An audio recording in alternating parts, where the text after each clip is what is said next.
To the 7th session of Java fundamental tutorial. इस video में भी हम ऑपरेटर्स के बारे में ही पढ़ेंगे। हम लास्ट वीडियो में भी ऑपरेटर्स को स्टडी किया था एंड इस वीडियो में भी ऑपरेटर्स ही कवर होगा। सो अगर आपने फर्स्ट वीडियो नहीं देखी है तो आप पहले फर्स्ट वीडियो देख लो, फिर इस वीडियो पे जंप करो। So let's begin. Operators in Java part 2 इस वीडियो में हम कवर करेंगे, जिसमें हम कवर करेंगे टर्नरी ऑपरेटर, कंडीशनल ऑपरेटर, जो कि टर्नरी ऑपरेटर ही कंडीशनल ऑपरेटर होता है, bitwise operator, assignment operator and instance of operator. इन चारों को हम प्रोग्राम के थ्रू भी समझने की कोशिश करेंगे। एक बार क्विकली जस्ट सारे ऑपरेटर्स को हम देख लेते हैं कि इसमें है क्या एक्चुअली। तो टर्नरी ऑपरेटर के बारे में हम इसको टर्नरी क्यों बोलते हैं, क्योंकि ये 3 ऑपरेंड्स पे वर्क करता है एंड इसका सिंटेक्स कुछ इस तरह होता है, जिसमें हम कुछ कंडीशन यहाँ पे प्रोवाइड करेंगे। अगर वो कंडीशन हमारी ट्रू होती है तो जो वैल्यू 1 है वो स्टोर हो जाएगा हमारे गिवन वेरिएबल में, जो कि यहाँ पे रिजल्ट है। और अगर ये कंडीशन हमारी फॉल्स होती है तो जो हमारा वैल्यू 2 है वो स्टोर हो जाएगा हमारे रिजल्ट वेरिएबल में। ठीक है, तो टर्नरी ऑपरेटर कुछ ऐसे वर्क करेगा। सिमिलरली बिटवाइज ऑपरेटर में हम स्टडी करेंगे अबाउट एंड, और, ज़ोर, लेफ्ट शिफ्ट, राइट शिफ्ट के बारे में। बिटवाइज ऑपरेटर्स को हम और अच्छे से समझेंगे कि लेफ्ट शिफ्ट और राइट शिफ्ट क्या हो रहा है विया प्रोग्राम। और यहाँ पे फिर हम देखेंगे असाइनमेंट ऑपरेटर के बारे में, जिसमें हम ये सारे ऑपरेटर्स की स्टडी करेंगे एंड उसके बाद हमारा आएगा इंस्टेंस ऑफ ऑपरेटर। तो क्विकली हम इन सारे ऑपरेटर्स को कवर करेंगे विया प्रोग्राम ऑन इक्लिप्स। सो एक बार शुरू करते हैं। यहाँ पे मैंने ऑलरेडी प्रोग्राम यहाँ पे लिख रखा है, क्योंकि सिंपल ही है, इसमें कुछ ज़्यादा नहीं है। इफ़ एल्स के तरह ही होता है ये। यहाँ पे हमने कंडीशन लगा रखी होगी। अगर वो कंडीशन ट्रू होगी तो ऑपरेंड 1 की वैल्यू स्टोर हो जाएगी हमारे रिजल्ट में, और अगर वो कंडीशन फॉल्स होगी तो ऑपरेंड 2 की वैल्यू स्टोर हो जाएगी हमारे रिजल्ट में, राइट। तो यहाँ पे हमने एक वेरिएबल डिक्लेयर किया है x इक्वल्स टू 5 और यहाँ पे नीचे किया है y इक्वल्स टू 10। फिर हमने यहाँ पे एक कंडीशन लगाई है x ग्रेटर देन 5। 5 क्या 10 से ग्रेटर होता है? नहीं। तो ये कंडीशन जो हो गई हमारी फॉल्स हो गई, और अगर ये कंडीशन फॉल्स हो गई तो वैल्यू y की वैल्यू स्टोर होगी मैक्स में। तो वैल्यू y की वैल्यू जब स्टोर होगी मैक्स में, तो हम एक बार रन करा के देख लेते हैं। हाँ, तो मैक्स में स्टोर हो गया 10, जो कि वैल्यू y की वैल्यू है, क्योंकि y की वैल्यू है। ठीक है, तो ये ऐसे वर्क करता है। जो भी कंडीशन होगी, अगर कंडीशन ट्रू होगी तो ऑपरेंड 1 की वैल्यू रिजल्ट में स्टोर होगी, और कंडीशन फॉल्स होगी तो ऑपरेंड 2 की वैल्यू रिजल्ट होगी। यहाँ पे हम सक्सेसफुली एक मैक्सिमम नंबर का प्रोग्राम पे लिख चुके हैं, जिसमें हम 2 नंबर पास कर रहे हैं और हमें पता चल रहा है कि मैक्सिमम नंबर कौन सा है।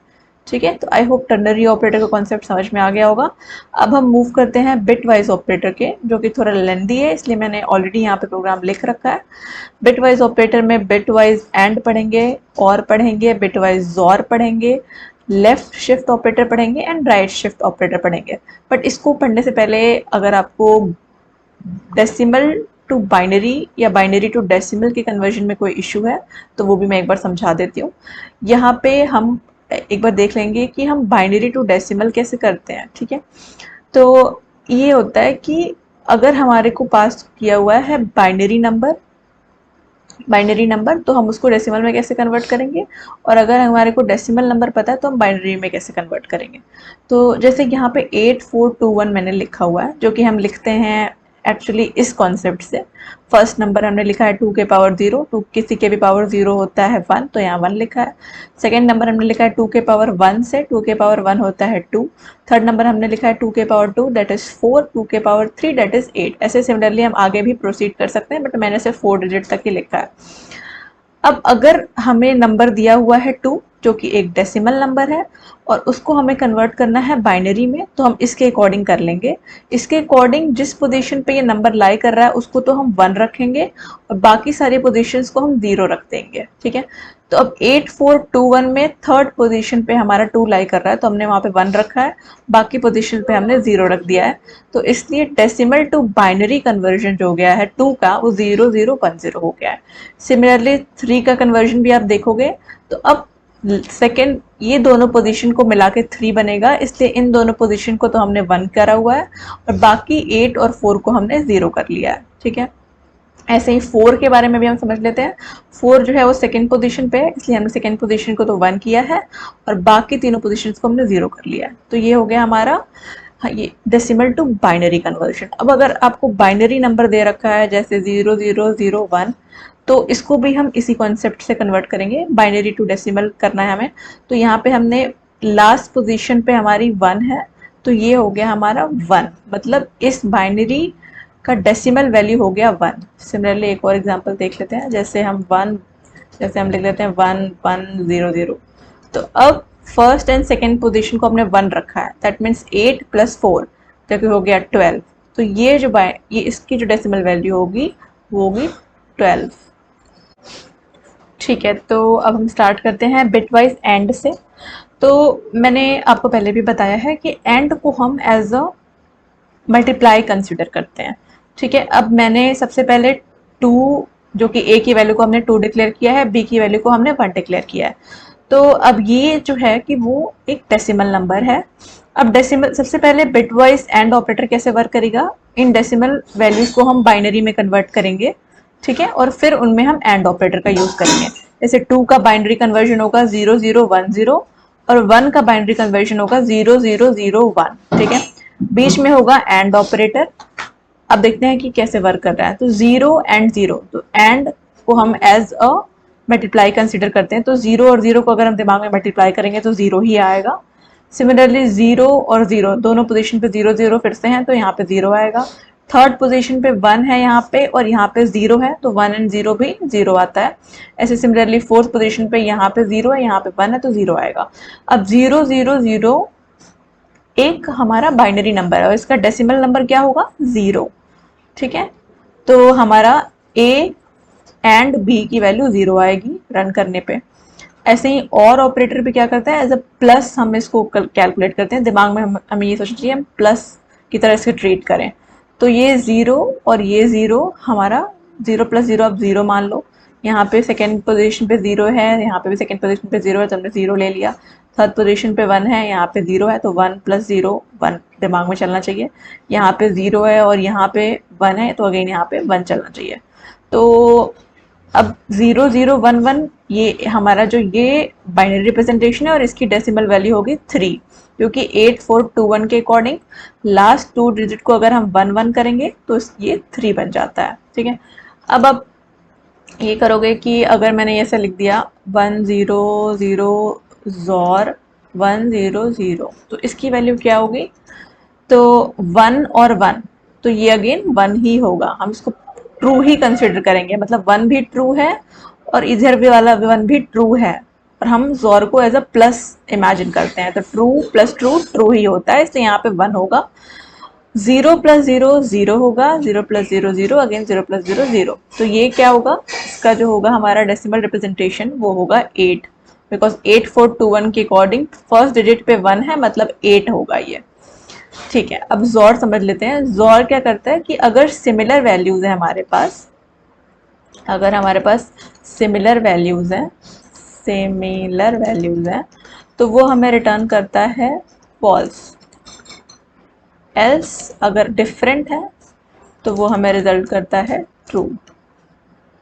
ठीक है, तो यहाँ पे जो पहला और इसका जो पहला डिजिट है वो सिमिलर है, इसलिए हमें रिटर्न हुआ है 0।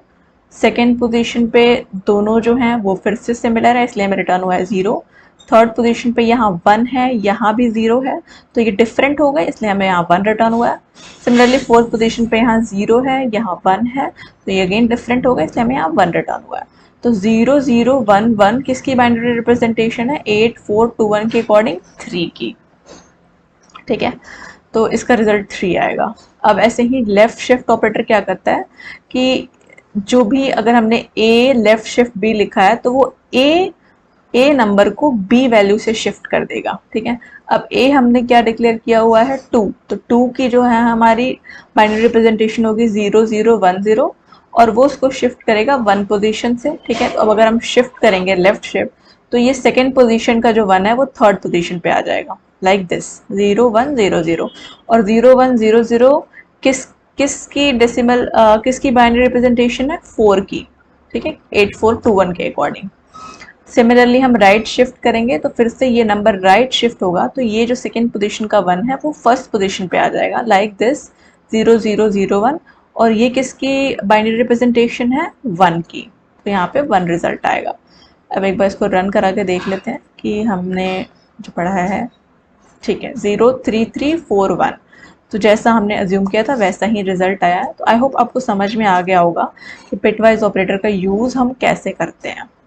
अब हम नेक्स्ट ऑपरेटर पढ़ेंगे जो कि है हमारा असाइनमेंट ऑपरेटर। ठीक है, तो असाइनमेंट ऑपरेटर में ये सारे ऑपरेटर्स आते हैं, जो कि पहला ऑपरेटर है इज इक्वल्स टू, जो कि assign value from right side operand to left side operand. आपने x is equals to y लिखा है, तो जो y की वैल्यू होगी वो असाइन हो जाएगी x में। ठीक है, plus is equals to adds right operand and left operand then assign the result to left operand. ये क्या करेगा कि इन इसके इधर वाले जो वैल्यू होगी, जैसे यहाँ पे आप देख लो ये x है ये y है, तो ये ऑपरेटर क्या करेगा x प्लस वाई की वैल्यू असाइन करेगा x में। सिमिलरली ये ऑपरेटर क्या करेगा x माइनस वाई की वैल्यू असाइन करेगा x में, और साइमल्टेनियसली ये सारे ऑपरेटर्स भी वैसे ही वर्क करेंगे। तो एक बार हम प्रोग्राम के थ्रू समझ लेते हैं, जो कि यहाँ पे मैंने लिख रखा है। लेट्स सी, तो यहाँ पे मैंने x1 is equal to 20 declare किया है, y1 is equal to 30 declare किया है, और यहाँ पे मैंने ऑपरेटर असाइनमेंट ऑपरेटर का यूज़ किया हुआ है। तो ये क्या करेगा x1 और y1 की वैल्यू को ऐड करके x1 में स्टोर कर देगा। अब x1 और y1 की वैल्यू क्या है 20 प्लस 30 दैट इज 50। ठीक है, तो x1 की वैल्यू तो हमारी 50 हो गई, लेकिन y1 की वैल्यू हमारी 30 ही रहेगी। ठीक है, y1 की वैल्यू हमारी 30 ही रहेगी। अब सिमिलरली यहाँ पे भी देख लेते हैं, x2 की वैल्यू हमने यहाँ रखी है 20, y2 की वैल्यू रखी है 30, तो ये हमने यहाँ पे असाइनमेंट ऑपरेटर लगाया है माइनस इज इक्वल्स टू, तो ये 20 माइनस 30 की वैल्यू को स्टोर करेगा x2 में, और y2 की वैल्यू हमारी 30 रहेगी। तो देख लेते हैं इसको एक बारी। तो x2 की वैल्यू आप देखोगे तो x2 की वैल्यू हमारी 20 माइनस 30 होती है -10, तो -10 होनी चाहिए, और जो हमारा y2 है उसकी वैल्यू हमारी 30 होनी चाहिए। एक बार हम इसको रन करा के देख लेते हैं तो हमें समझ आ जाएगा। ठीक है, हाँ जी, तो पहली वैल्यू पहले के अकॉर्डिंग 20 प्लस 30 50 आनी चाहिए, और y1 की वैल्यू हमारी आनी चाहिए 30, जो कि एज इट इज़ वैसे ही आई है। सिमिलरली नीचे वाला असाइनमेंट ऑपरेटर भी वैसे ही काम कर रहा है। x2 की वैल्यू उसने x2 माइनस y2 की वैल्यू उसने -10 स्टोर कराई है, और y2 में कोई चेंज नहीं होगा, तो y2 हमने 30 रखा है। बाकी के ऑपरेटर्स भी हैं, जैसे मल्टीप्लिकेशन, तो मल्टीप्लिकेशन में हमारे x3 की वैल्यू चेंज होकर 600 हो गई है, बट y3 की वैल्यू हमारी 30 ही है। ऐसे डिवीजन का भी सिमिलरली यहाँ पे मैंने कर रखा है। तो ये है हमारे असाइनमेंट ऑपरेटर्स। आई होप आपको समझ में आया होगा असाइनमेंट ऑपरेटर क्या होता है। तो अब हम मूव करेंगे हमारे नेक्स्ट ऑपरेटर, जो कि है इंस्टेंस ऑफ ऑपरेटर। तो एक बार पढ़ लेते हैं। It's a type comparison operator which compares an object to a specified type. ये एक कंपैरिजन ऑपरेटर की तरह होता है, जो कि एक ऑब्जेक्ट को कंपेयर करता है। ठीक है, we use it to test if an object is an instance of a class, instance of a subclass, or an instance of a class that implements a particular interface। तो ये सारी चीज़ें अभी आई थिंक आपको समझने में दिक्कत होगी, इसलिए इस ऑपरेटर को हम मोस्टली बाद में ही कवर करेंगे। बट इसमें जस्ट मैं आपको एक एग्जांपल दिखा के समझाने की कोशिश करूँगी कि एग्जैक्टली इंस्टेंस ऑपरेटर क्या करता है। तो एक बार हम यहाँ पे प्रोग्राम से समझने करेंगे कि इंस्टेंस ऑफ ऑपरेटर का हम बेसिकली क्या मीन है। बाकी मैंने आपको पीपीटी में जो चीज़ें दिखाई है वो हम बाद में ही कवर करेंगे, क्योंकि अभी आपको ये नहीं पता कि सब क्लास क्या होता है, या फिर अभी आपको ये नहीं पता कि इंटरफेसेस क्या होते हैं। तो हम जस्ट अभी क्लास एंड ऑब्जेक्ट के बेसिस पे इंस्टेंस ऑफ ऑपरेटर को समझने की कोशिश करेंगे। तो एक्लिप्स में मूव करते हैं और यहाँ पे लिखते हैं। सबसे पहले हमारे क्लास का नाम है इंस्टेंस ऑफ ऑपरेटर। ठीक है, तो यहाँ पे हमने इंस्टेंस ऑफ ऑपरेटर को कॉपी कर लिया है क्लास का नाम, क्योंकि हमें एक ऑब्जेक्ट बनाना है। तो ऑब्जेक्ट मैंने बनाना पिछली वीडियोस में भी सिखाया हुआ है, बट मैं यहाँ पर दोबारा एक बार ऑब्जेक्ट बना रही हूँ न्यू कीवर्ड की हेल्प से। तो यहाँ पे फिर हमने यहाँ पे सेमीकोलन बना दिया। अब हम यहाँ पे चेक करेंगे इंस्टेंस ऑफ ऑपरेटर का यूज़। ठीक है, तो यहाँ पे मैं लिखूँगी आईओ इंस्टेंस ऑफ।